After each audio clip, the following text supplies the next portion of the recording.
السلام علیکم پاکستان، حمید نقیبی آپ کی خدمت میں حاضر ہے۔ ناظرین، جب پورے بھارت کے کروڑوں لوگ دیوالی منانے اپنے گھروں کو جا رہے تھے اور پھر چھٹیوں کے بعد جب گھروں کو واپس لوٹ رہے تھے تو ٹرینوں کے پلیٹ فارموں کا کیا منظر تھا۔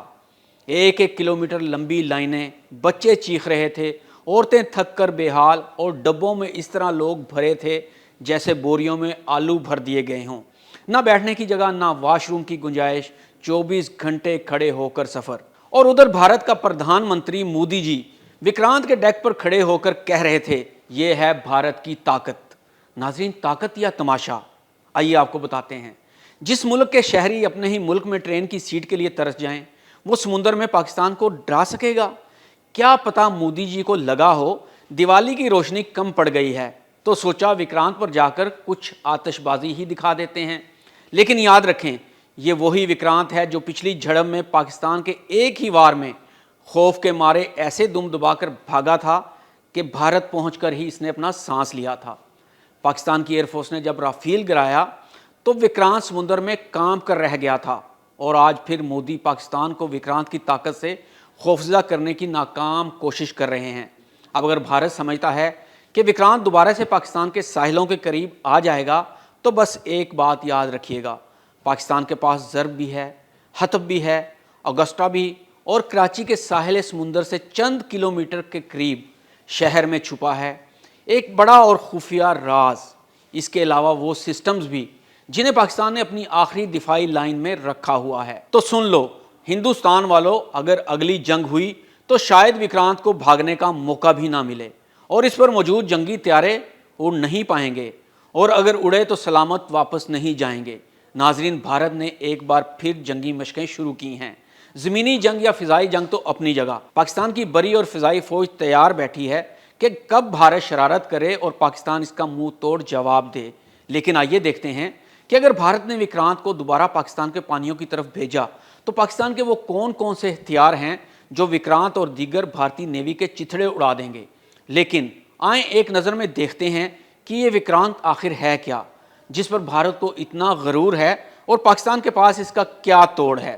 ناظرین، بھارت کا aircraft carrier INS Vikrant بھارتی بحریہ کا سب سے بڑا اور جدید جنگی جہاز ہے، جسے انڈین نیوی کا فلیگ شپ کہا جاتا ہے۔ یہ بھارت میں ہی تیار کیا گیا پہلا ملکی طیارہ بردار جہاز ہے، جس کا وزن تقریباً 45,000 ٹن اور لمبائی 262 میٹر ہے۔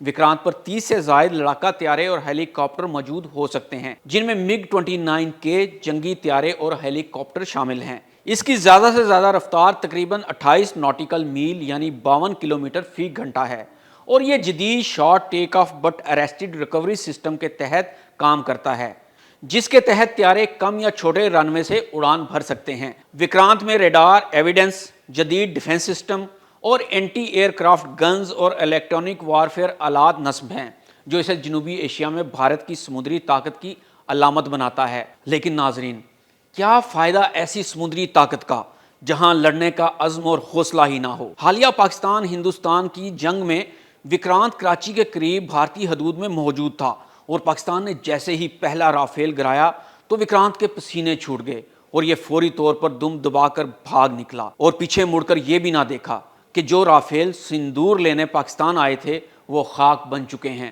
ناظرین، پاکستان نے ایک جہاز، ایک میزائل اڑائے بغیر وکرانت کو واپس بھگا دیا تھا، اور اس بار پھر مودی جی وکرانت کے رن وے سے MiG اڑا کر اور پھول جھڑیاں چلا کر پاکستان کو ڈرانے کی کوشش کر رہے ہیں۔ تو مودی جی جان لیں کہ پاکستان اس بار بھاگنے نہیں دے گا۔ پاکستان کے پاس وہ ہتھیار موجود ہیں جو خاموشی سے وکرانت کے چتھڑے اڑا دیں گے۔ ناظرین، آئیے دیکھتے ہیں یہ ہتھیار کیا ہیں۔ پاکستان نے اپنی ساحلی دفاعی قوت کو مضبوط کرنے کے لیے ضرب نامی اینٹی شپ کروز میزائل متعارف کروایا ہے۔ یہ میزائل دشمن بحری جہازوں کے لیے طویل فاصلے کا خطرہ بن کر ابھرتا ہے اور ساحلی حکمت عملی میں اہم کردار ادا کرتا ہے۔ یہ شور بیسڈ اینٹی شپ کروز میزائل ہے جس کی رینج 200 سے 300 کلومیٹر تک ہے، اور یہ تقریباً 250 سے 300 کلو گرام تک وار ہیڈ لے جا سکتا ہے۔ دفاعی ماہرین کے مطابق ضرب بنیادی طور پر چین کے C602 YJ62 ماڈل سے مماثلت رکھتا ہے، مگر پاکستان نے اسے اپنی ضروریات کے مطابق موافق بنا لیا ہے۔ ضرب ایک مضبوط ساحلی اینٹی شپ کروز میزائل ہے جو دشمن بحری افواج کو مؤثر طریقے سے روکنے، ساحلی دفاع مضبوط کرنے اور سمندری روٹس کنٹرول کرنے کے قابل بناتا ہے۔ یہ میزائل متعدد مشنز میں استعمال ہو سکتا ہے جن میں اینٹی شپ اسٹرائکس اور جوائنٹ آپریشنل سپورٹ شامل ہیں۔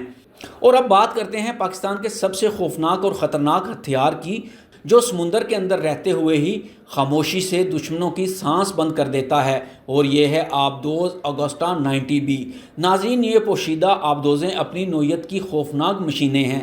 ان کا AIP نظام انہیں روایتی آبدوز کے مقابلے میں بہت لمبے عرصے تک زیر آب رہنے اور کم شور پیدا کرنے کی صلاحیت دیتا ہے، جس سے وہ دشمن کے سینسر سے بچ کر کارروائی انجام دیتی ہیں۔ یہ آبدوزیں جدید سونار، الیکٹرو آپٹیکل سینسرز اور ہدفی نظام سے لوڈڈ ہوتی ہیں اور عام طور پر ٹارپیڈو اور اینٹی شپ کروز میزائل لے جانے کی صلاحیت رکھتی ہیں، یعنی بڑے بڑے پانی کی سطح پر چلنے والے بحری جہازوں کے لیے اچانک اور سنگین خطرہ بن سکتی ہیں۔ مجموعی طور پر اگسٹا 90B طرز کی AIP آبدوزیں چھپ کر کارروائی کرنے، سمندری راستوں کو کنٹرول کرنے اور کسی بھی بحری بیڑے کے لیے نفسیاتی اور عملی دباؤ پیدا کرنے میں انتہائی مؤثر سمجھی جاتی ہیں۔ ناظرین، پاکستان کا دفاع بہت مضبوط ہے۔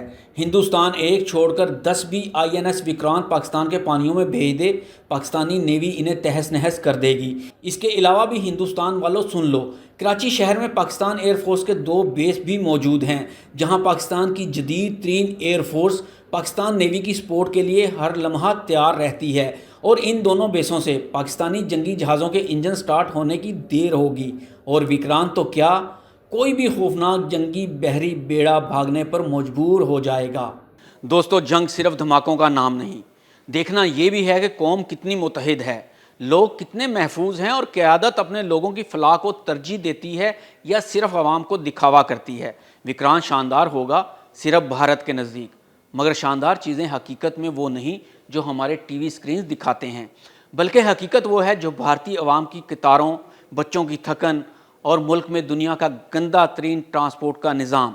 تو مودی جی، بہتر ہے پاکستان کو ڈرانے کی بجائے پہلے اپنے ملک کی ٹرینیں بہتر کر لیں، کیونکہ اگر عوام ہی مطمئن نہ ہوئے تو جنگ میں کوئی آپ کو سپورٹ نہیں کرے گا، کیونکہ جنگ میں دفاع سے زیادہ حوصلہ افزائی کی ضرورت ہوتی ہے، جیسا کہ پاکستان کی عوام اپنے فوج کے ساتھ جنگ لڑنے بارڈر پر پہنچ جاتے ہیں۔ ناظرین، حمید نقیبی کو اجازت دیجیے، اللہ حافظ۔